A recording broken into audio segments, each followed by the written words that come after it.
Suicide note লিখে মৃত্যু, পরিবারের দাবি এসআইআরের আতঙ্কেই মৃত্যু হয়েছে তার। সুইসাইড নোটে লেখা রয়েছে, আমার ভুলে সবাই সাজা পাবে, এটা আমি কিছুতেই মানতে পারছি না, তাই এই সিদ্ধান্ত নিলাম। তোমরা সবাই আমায় ক্ষমা করো। ঘটনাটি নদিয়া জেলার করিমপুরে ঘটেছে। মৃত ব্যক্তির নাম ফিরোজ খান, বয়স আনুমানিক 53 বছর। পরিবার সূত্রে জানা যায়, 16ই জানুয়ারি নোটিশ আসে ফিরোজ খানের বাড়িতে। নোটিশ আসার পরেই ভেঙে পড়েন তিনি। প্রতিবেশীদের কাছে গল্প করতেন যে, আমার পরিবারের কি হবে, আমাদের বাংলাদেশে তাড়িয়ে দেবে না তো, আমার জন্য কেন আমার পরিবার সমস্যায় ভুক্তভোগী হবে, এই কথাই সবসময় ফিরোজ বাবু ভাবতেন এবং চিন্তিত থাকতেন। আর এই আতঙ্ক থেকেই নিজের বাড়িতেই নিজের ঘরে গলায় ফাঁস লাগিয়ে আত্মঘাতী হন তিনি। পুলিশ এসে দেহটি উদ্ধার করে পাঠিয়েছে ময়নাতদন্তের জন্য।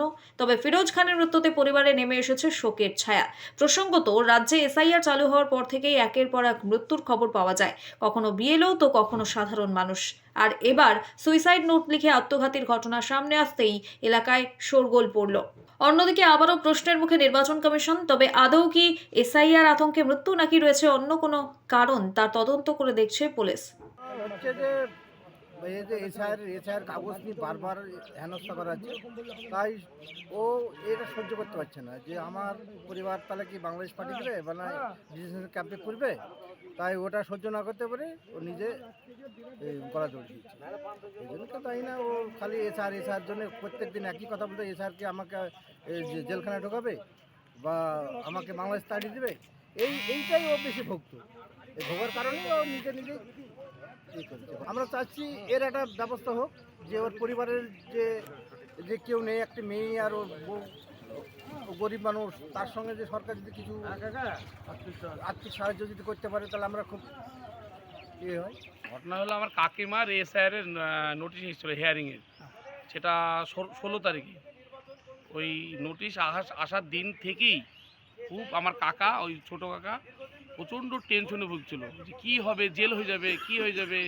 মানে এত বুঝি যে কোনো সমস্যা হয়তো হবে না, কোনো প্রবলেম নাই, হিয়ারিংয়ে সুস্থভাবে আমি নিয়ে গিয়েছিলাম কাকাকে কাকিমাকে হিয়ারিংয়ে হাজিরার জন্য। হাজিরা দিয়ে এসছে, পেপারসও অল সাবমিট করা হয়েছে।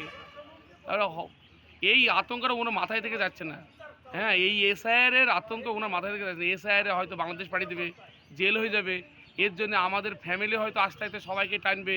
হ্যাঁ, এই এই ব্যাপারটা ও কোনো মতেই মেনে নিতে পারেনি। শুধুমাত্র এসআইআর কারণেই, উনি আত্মসুসাইড করেছেন। এর বিচার চাই নির্বাচন কমিশন। এই এসআইআর প্রক্রিয়া যেন এইভাবে কেউ আত্মহত্যা না করে, সে অবিলম্বে স্টপ করা উচিত। এটাই বলে কাকিমার বয়স কম, কাকিমা আছে, একটা মেয়ে আছে, 9-এ পড়ে, তারা একটা ক্ষতিপূরণ চাই। হ্যাঁ, এইভাবে আরও কত প্রাণ হবে, নিরীহ প্রাণ হারাবে, এর বিচার চাই। একদম পরিষ্কার এসআইআর কারণে মারা গেছে। আপনি কি চাইছেন আপনারা? আমরা এখন আন্দোলনে নামবো, নির্বাচন কমিশনারের বিরুদ্ধে আমরা বৃহত্তর আন্দোলনে নামবো। এতে যতদূর যেতে হয় আমরা যাবো, যা করার দরকার আমরা করবো, আমরা কাউকে ছেড়ে দেবো না। আর পশ্চিমবাংলার পশ্চিমবাংলায় যে আন্দোলন চলছে এর বিচার চাই। কতজনে পান চাই, আর কতজনে পান চাই নির্বাচন কমিশনার হয়রানি করে শেষ করে ফেলছে মানুষকে। এর জন্য আর কত করবে? আমরা পথে আন্দোলনে নামবো। সংসদে কে চালাবে? আজ আমরা দেশকে বাঁচানোর আন্দোলনে আমরা নামবো। আমরা হয়তো কখনো আন্দোলনে নেমে পড়বো, এইভাবে আমরা এখন ছেড়ে নামতে দেবো পারি। না, আমরা ছেড়ে দেবো না। আমরা বৃহত্তম আন্দোলন করব, আন্দোলনের মধ্যে থাকবো। আমরা যে কোনো মতে রাস্তা অবরোধ করতে পারি। আমরা রাস্তা বিচার অবরোধ চাই। এর বিচার যদি না হয় আমরা রাস্তা অবরোধ করবো। বহু কিছু করে। আজকে যে অসহায় পরিবার, তার একটা মেয়ে নেই, একটা মহিলা, তার সংসারটা কিভাবে চলবে? এই যে নির্বাচন কমিশনের যে কাজ করছে, এর জন্য যে আজকে অসহায় মানুষ দূরে বেড়াচ্ছে, অসহায় মানুষ মানে আত্মহত্যা করছে, এর দায়ভার তো সম্পূর্ণ নির্বাচন কমিশনারকে নিতে হবে। এর জন্য আমরা চাই বিচার, এবং আমরা আন্দোলন করব এবং বৃহত্তর আন্দোলন করব। আমরা আমাদের প্রশাসনের মাধ্যম দিয়ে আমরা জানিয়েছি, এবং আমরা চাই যে আমাদের রাজ্য সরকার এর একটা কিছু বিহিত করুক, যাতে আমরা মানে সাধারণ মানুষ আমরা সুস্থভাবে বসবাস করতে পারি, বা আমরা সুস্থভাবে থাকতে পারি, ভোট দিতে পারি। এই ব্যবস্থা আমাদের করতে হবে। পশ্চিমবঙ্গ সরকার অনুমোদিত স্বাস্থ্যসাথী মান্যতাপ্রাপ্ত রোগী পরিষেবার বিশ্বস্ত প্রতিষ্ঠান দামোদর হেলথ কেয়ার। এখানে রয়েছে 24 ঘন্টা emergency service, doctor chamber, semi modular OT, orthopaedic surgery, প্রসূতি ও গাইনি বিভাগ, general surgery, ENT surgery, uro surgery, micro বা ল্যাপ্রোস্কোপিক সার্জারি, মেডিসিন বিভাগ, upcoming ICU, dialysis, advance physiotherapy, diagnostic centre, pharmacy, 24x7 lift ও ambulance পরিষেবা, medical insurance.